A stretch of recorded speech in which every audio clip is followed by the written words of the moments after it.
ঈদে আপনারা জানেন যে বাড়তি ভাড়া নেয়, যাত্রীর ভোগান্তি হয়। এজন্য আমরা আলাদাভাবে ভিজিলেন্স টিম তৈরি করেছি। বিআরটি এর ম্যাজিস্ট্রেট থাকবে, বিআরটি এর জনগণ অন্যান্য অফিসাররা থাকবে, পুলিশ থাকবে, এছাড়া স্থানীয় বাস মালিক সমিতি থাকবে।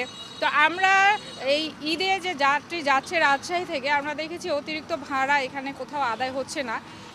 এখানে যাত্রীর সংখ্যাও কম, কিন্তু আমরা দেখেছি যে ঈদ পরবর্তী যে অগ্রিম টিকিট, তো এই অগ্রিম টিকিটে বেশ কয়েকজন ঘোরাঘুরি করছিল। আমরা এখান থেকে যেটা পেলাম যে অনলাইন সার্ভিস দিচ্ছে বাস কাউন্টারগুলো।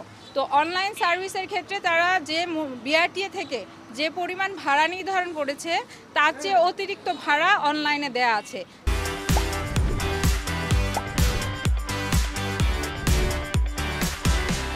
যেটা আপনার ট্যাক্স বা অন্যান্য থেকেও অনেক বেশি, যতটুকু আসার কথা। যেমন আপনার ঢাকা থেকে আপনার রাজশাহী থেকে ঢাকার আমাদের অনলাইনের ভাড়া, আমাদের একই ভাড়া অনলাইনে আর অফলাইনে 690 টাকা, কিন্তু আপনার ভ্যাট আইটি মিলিয়ে আপনার সর্বোচ্চ যে আসার কথা তার চেয়ে আপনার বেশি নিচ্ছে। বিশেষ করে কক্সবাজার, চট্টগ্রাম এগুলোতে ভাড়াটা বেশি দেখাচ্ছে।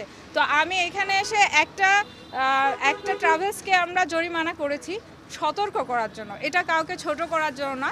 সকলের সার্ভিস সমান ভালো আছে।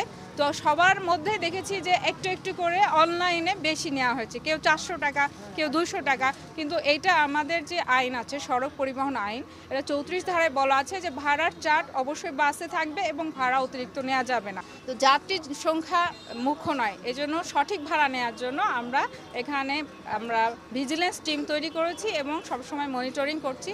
তো জনগণের জন্য আমরা কাজ করছি এবং তারা আমাদের কথা দিয়েছে যে তাদের যে সফটওয়্যার এটা আপডেট করবে এবং জনগণের সঠিক ভাড়াটা। জি, আমরা আজকে একটা পেলাম যে রাজশাহী কাউন্টার থেকে কিনছে, কিন্তু রাজশাহী থেকে ভাড়াটা নিচ্ছে না। তো তারা বলেছে যে সফটওয়্যার সবাই আপডেট করবে। তো আপনারা যারা এখানে, আমি সবাই আছেন আপনারা ট্রাভেলসের, তো সকলকে অনুরোধ করব আজকের মধ্যে যদি আপনি আপডেট করতে, মানে আজকে কি 1 ঘন্টা নেন বা যতটুকু সময় নেন, আজকেই আপডেট করে ফেলতে হবে।